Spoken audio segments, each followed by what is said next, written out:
Footsteps, Chapter 108. The inability to trace from effect back to cause subjects mortal man to continual bondage. When man does gain this ability, he will commence the great task of seeing God back of all outward effects, and thereby attain true spiritual progress. As long as there are any sheep separated from a flock, the herders must seek them and drive them back into the flock. This is a necessary task, but it involves no general progress for the whole flock. Not until the flock is intact can the herders undertake the task of moving the whole ahead to better pasture. As long as man is manifesting claims of sin, disease, or lack, he is not ready for spiritual progress. First, his thought must be reinstated to normalcy, and then progress can begin. The spiritual work that a man does in sickness is preparatory work, but when it is completed, progress commences. If then healing the sick in Christian Science is not spiritual progress, but mental preparation, of what does mental preparation consist? Is it not the effort to establish the presence of the divine mind in the universe, the effort to establish God as the cause of every outward effect? It is replacing the human mind with the divine. Following this preparatory step comes the commencement of the process, which not only harmonizes matter, but begins its elimination from the individual's experience. This discussion serves further to prove the great wisdom that Mrs. Eddy displayed in her insistence that the students handle everything from the standpoint of demonstration. Assiduously, she endeavored to wean them from the notion that the effort to restore mortal mind to what would be called its normal or natural condition constitutes spiritual growth. It is not spiritual progress, but preparation for spiritual progress. It is the effort to bring the lost sheep back into the fold, which, when accomplished, indicates that the whole flock is ready to proceed to a more desirable destination.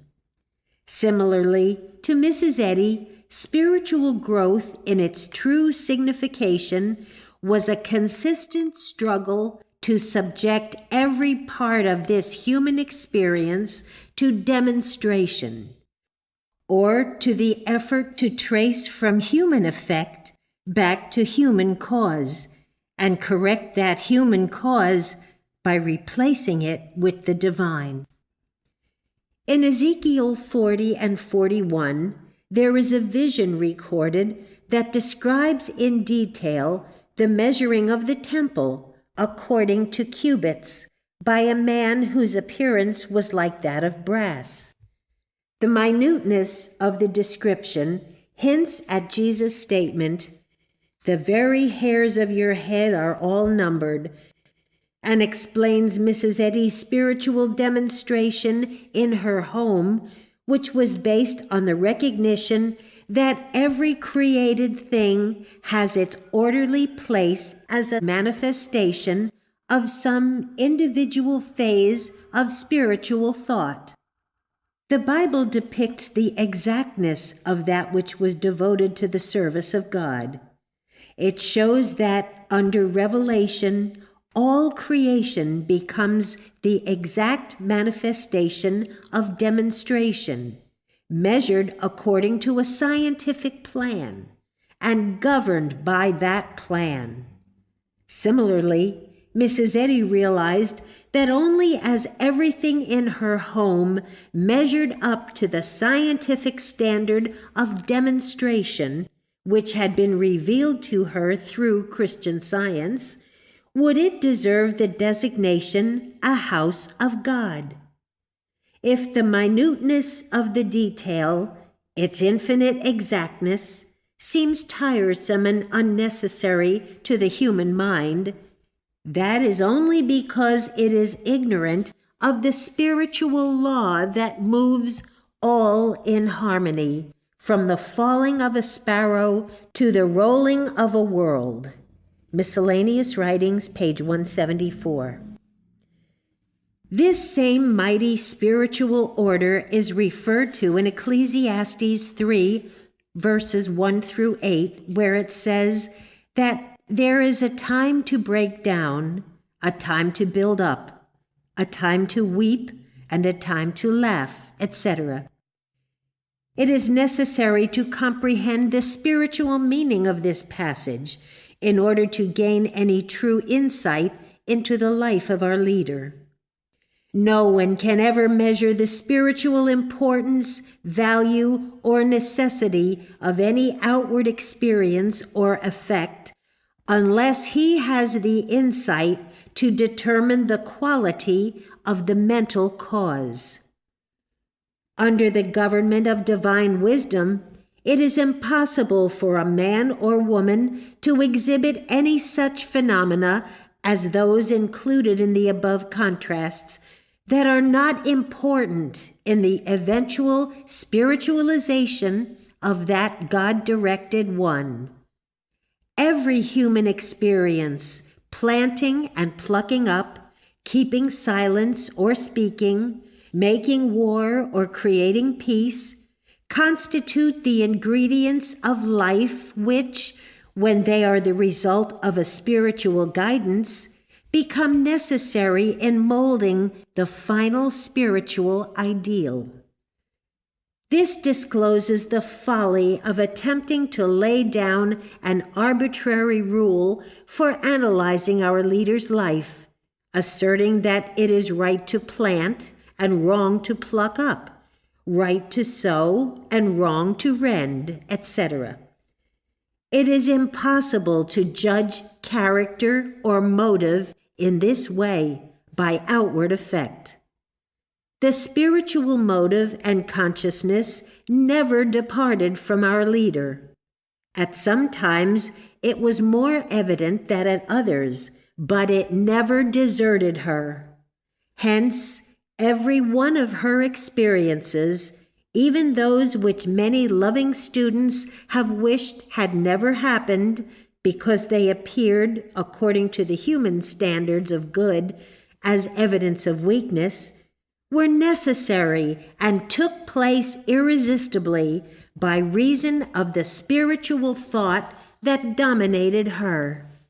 Each one had its orderly place in her purification and spiritualization. There was a time for everything that happened, which was God's time. If you had asked Mrs. Eddy which of her experiences was the most valuable to her in her spiritual development, without doubt she would have named some which many Christian scientists have wished had been omitted from her life altogether. Yet they provided the grit that brought her spiritual windowpane to its highest polish.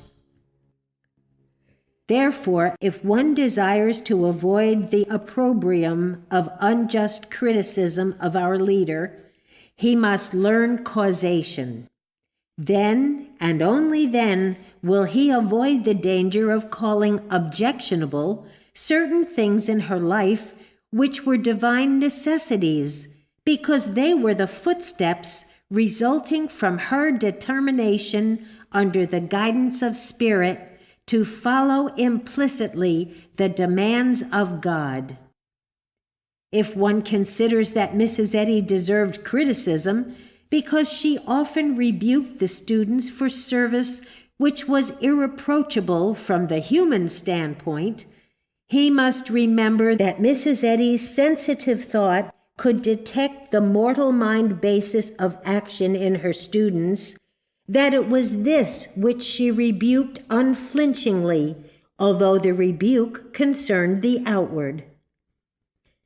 From the experience of the children of Israel in the wilderness, we can deduce that human existence, which is divided into day and night, the harmonious and the discordant, carries two definite temptations. The effect of the nighttime of discord is to produce a fiery or disturbed condition of thought, whereas the effect of the daytime of harmony is to produce a clouded thought. The pillar of cloud constitutes a more dangerous temptation than the pillar of fire. Mrs. Eddy recognized that a sense of mental cloudiness in human harmony was more serious than the fear and disturbance accompanying discord, since the latter was accompanied by its own urge to spiritual effort, whereas under the cloudy sense of ease, a sharp rebuke was imperative to awaken thought. This point is illustrated by a beautiful scarf pin which was given to me by our leader. It was a large, lustrous pearl surrounded by diamonds.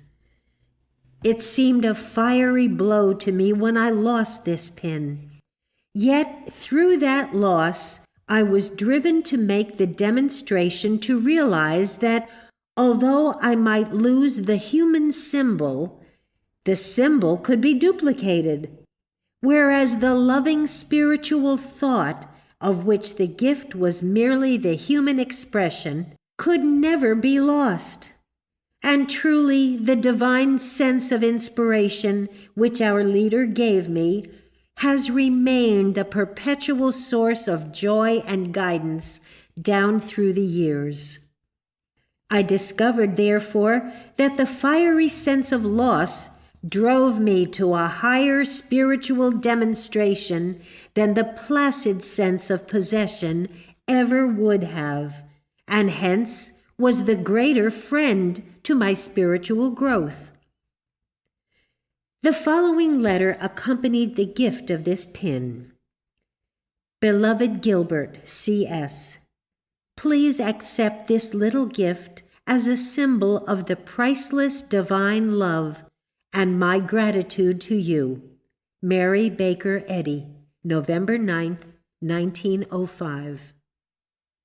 In reply, I wrote, Precious Mother, Mr. Fry has just handed me the beautiful pin and its message of love. It has overwhelmed me to think of your giving to me more after so freely inviting me and all to share with you the pearl of great price, that sacred acquirement of self-sacrifice. I can only say thank you, but I can see in this type your pure selfhood set in a crown of stars, and by wearing this on my heart, keep a watch over the spiritual idea, through which nothing that worketh evil or that maketh a lie can enter. Your child, Gilbert.